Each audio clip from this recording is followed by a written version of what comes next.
Welcome to our channel. Today we how to connect Walmart Marketplace to Seller Central for inventory strategy, full guide step by step clearly. To connect Walmart Marketplace to Seller Central, begin by logging into your Seller Central account.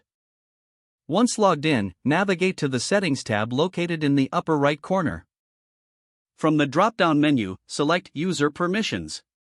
In the User Permissions page, look for the option to invite a new user. Enter the email address associated with your Walmart Marketplace account. Choose the appropriate permissions for the user you're inviting. After setting the permissions, click on the Send Invitation button. Next, log into your Walmart Marketplace seller account. Proceed to the Account section in your Walmart dashboard. Once there, look for the Integration tab. Select the Amazon Seller Central integration option. Fill out the required fields with your Seller Central information.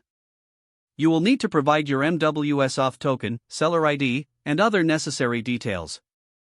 Double-check that all entered information is accurate. After verifying the details, click on the Connect button. Walmart will now process the connection request. Once the connection is established, navigate to your inventory section in Seller Central. Ensure that your SKU data aligns with your Walmart listings. It's vital to maintain consistent inventory levels across both platforms. Set up automated inventory synchronization if available to streamline management. After everything is set, monitor your listings to ensure they are appearing correctly on Walmart.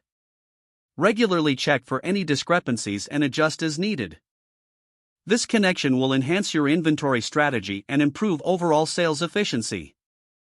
If the page does not load, refresh the browser or try again in a private or incognito window.